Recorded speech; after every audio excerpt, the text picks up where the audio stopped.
নয় সে কোনদিন আসবে না রে, করো যদি ভয়। ঠিক কিনা? এইভাবে সজাগ থাকবেন ইনশাআল্লাহ। শ্রমিকরা তেলায় না, সারাদিন চাকরি টাকরি করার পরে আবার রাত্রেবেলা আন্দোলন করতে পারে। আপনারা শ্রমিক মানুষ, আপনারা শ্রমজীবী, আপনাদের সবকিছু হালাল, আপনাদের ইনকাম হালাল। আলহামদুলিল্লাহ, শ্রমজীবী ভাইদের উদ্যোগে যে আজকের এই প্রোগ্রাম দেখেই বোঝা যাচ্ছে। এবং সবচেয়ে বড় বিষয়, আনন্দের বিষয় যেটা আমি শুনলাম, এই জায়গাটাও আমাদের হিন্দু ভাইরা দিয়েছে। মাহফিল করার জন্য এই মাঠটা হিন্দু ভাইরা দিয়েছে। শুনে রাখা দরকার, জেনে রাখা দরকার, বাংলাদেশে সংখ্যালঘুদের উপর নির্যাতন, এই কথা যারা বলে এগুলো মানুষের জাত হতে পারে না। দেখো, আমরা মুসলমানরা মাহফিল করছি আমাদের হিন্দু ভাইদের জায়গার উপরে। এটার পরেও যদি কেউ বলে আমাদের ভিতরে সম্পর্ক ভালো না, তাদের উদ্দেশ্য এদেশ মুসলমানের, এদেশ হিন্দুদের, এদেশ বৌদ্ধদের, এদেশ খ্রিস্টানদের সবার দেশ এটা। তবে হ্যাঁ, আমাদের কারো উপরে কেউ যদি নির্যাতন করতে চায় তাহলে সবাই মিলে তাদেরকে প্রতিবাদ করার দায়িত্ব আমাদের সবার।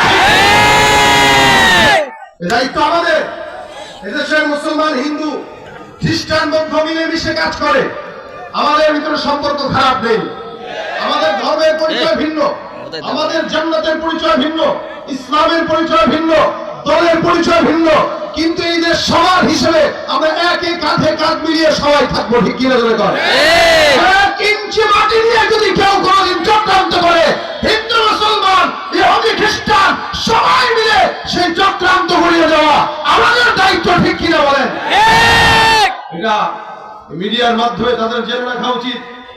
আমরা যেরকম কিছুদিন আগে আমাদের হিন্দু ভাইদের মন্দির পাহারা দেওয়ার ঘোষণা দিয়েছিলাম, আমরা এবং অনেক জায়গায় দিয়েছিল বটে, মুসলমানের সন্তানরা আমার হিন্দু ভাইদের পূজার সময় তাদেরকে পাহারা দিয়েছিল, আমাদের মাহফিলেও তারা জায়গা দিয়েছে। হ্যাঁ, এটাই আমাদের সোনার বাংলাদেশ। এই পরিস্থিতিকে যারা ঘোরাটি করতে চায় তারাই রাজাকার, তারাই শত্রু। ঠিক কিনা? আজকে এই পরিবেশটা ভালো লাগছে না? আমি আসতেছি, এক হিন্দু ভাই আমাকে ওই রোড থেকে নিয়ে দৌড়ায় দৌড়ায় এসে বলতেছে, হুজুর আমি আপনারে একটু দেখার জন্য আসছি, আপনার হাতে একটু মোলাকাত করার জন্য এখানে আসছি। সত্যি কথা, আমি আপনার জন্য আসছি। এই ইনি আমার এখানে পর্যন্ত আনছেন, তাহলে এইরাও তো আমাদেরকে ভালোবাসে। আমাদের ভিতরে ভ্রাতৃত্বের বন্ধন থাকবে, কোন শত্রুতার বন্ধন থাকবে না। যারা আমাদের ভিতরে শত্রুতা লাগাতে চায় তারা আমাদের বন্ধুরা, তারাই শত্রু। এই জন্য এদেশকে আল্লাহ পাক অকল্যাণ থেকে হেফাজত করুক, শত্রুদের থেকে হেফাজত করুক। বলেন আমিন। আমি আপনাদের সামনে ছোট্ট একটি আয়াতে কারিমার অংশ বিশেষ তেলাওয়াত করেছি। আল্লাহ পাক তৌফিক দিলে এটার উপরে কিছু কথা বলবো, বেশিক্ষণ না ইনশাআল্লাহ, অল্প সময়। কারণ মাহফিল এগুলো খুব বেশি দীর্ঘ রাত না করাটা বেটার। এই কারণে বেনামাজিদেরকে নামাজি বানানোর জন্যই তো মাহফিল হয়। এখন এমনও করে না নামাজ, আবার রাত 12টা-1টা পর্যন্ত বয়ান হইলে তো আরে রাত্রে তো মাহফিল শুনছিলাম এই জন্য পড়তে পারিনি। 10 টাকা মাহফিল, 10 টাকা মাহফিল। মাহফিলের যেন দোষ না হয়। বদ্দিন আসবে, দিনদার হয়ে যাবে। কি বলেন? কৃপণ আসবে, দানশীল হয়ে যাবে। বেনামাজি আসবে তো নামাজি হয়ে যাবে। তো ভাই আমার, একজন মানুষ থাকলে একটু বলেন, প্রশ্ন করি, যারা এখানে আছেন, যে হ্যাঁ আমি আমার এই জিন্দগিতে বুঝ হওয়ার পর থেকে এখন পর্যন্ত একটা গুনাহও করি নাই, এরকম কোন ব্যক্তি আছেন এখানে? নাই। সারা বাংলাদেশে আছে কেউ? নাই। সারা বিশ্বে কেউ আছে? নাই। না, বাংলাদেশে একজন আছে। বাংলাদেশে একজন আছে। আছে। এই তো নাম তো শুনছেন।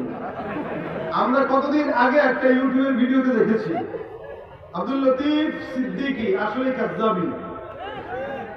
সে বলছে, আমি আল্লাহ পাকের নিয়ামত আশা করি, আল্লাহ পাকের নিয়ামত পাই, এই জন্য আমি শুকরিয়া করি, কিন্তু আল্লাহর কাছে আমি ক্ষমা চাই না, কারণ আমি গুনাহই করি না। নাউযুবিল্লাহ। কত বড় পীর আমরা এই দেশে পেয়েছি।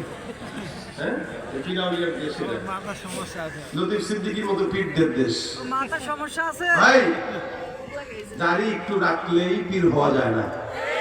বাংলাদেশ এমন দেশ যে দাড়ি কাটা পীরও আছে। কথা বলেন ঠিক না? এই দেশে আমরা এরকম পীরও দেখেছি যারা ঘুম থেকে উঠলেই যায় নামাজ খুঁজতেন। কথা বুঝেন নাই? ঠিক বুঝলে বুঝপাতা, না বুঝলে তেজপাতা। আমরা এরকম পীরও দেখেছি যারা ঘুম থেকে উঠলে যায় নামাজ আর কোরআন খুঁজতেন, কিন্তু এরাই আবার আলেমদেরকে বেড়ি পড়িয়ে জেলখানায় ঢুকাই দিতেন। সুতরাং এটার নাম পীরগিরি না, এটা হলো পীরের লেভেল লাগিয়ে বাট পারি। কথা ঠিক কিনা বলেন? যে লোকটা বললো এই কথা, আমি আমার জিন্দগিতে কোনোদিন গুনাহ করি নাই, আরে শয়তান তো তাকে দেখলে লজ্জা পায়। আমি কি শয়তান? আল্লাহ